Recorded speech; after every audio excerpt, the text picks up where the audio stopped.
আমার একটা আবদার মনে রাখবেন, আপনার মা বাবা যদি আপনার টাকা দিয়ে ওনাদের পেট চলে, যেটা আমাদের সমাজে বলে আর কি, আপনি চালান আপনি খাওয়ান, এমন যদি হয় এই কথা কখনো চিন্তায় আনবেন না আমি আমার মারে খাওয়াই, এই কথা চিন্তায় আনবেন না আমি আমার বাবাকে খাওয়াই, বরং ওনাদের উসিলায় আল্লাহ আপনাকে কামানোর তৌফিক দান করেছে।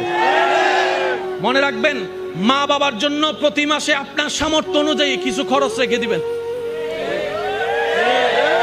জোরে জোরে জোরে প্রত্যেক মাসে সন্তানের পক্ষ থেকে মার জন্য একটা আলাদা হাদিয়া দিবেন, বাবার জন্য একটা আলাদা হাদিয়া দিবেন। ওনাদের যেন চাইতে না হয়, বুক ফুলায় কাজ করেন, মার জন্য দেন, বাবার জন্য দেন। ঘরে বউ থাকলে বউকে বলেন, ও বউ, তোমার মা বাবা রেখে আসছো, আরেক মা বাবা এখানে আছে, আমি আমার জন্মদাতা মা বাবারও খেয়াল রাখবো। ওই মা বাবার কারণে যে তোমাকে পেয়েছি, ওই মা বাবারও খেয়াল রাখার চেষ্টা করবো।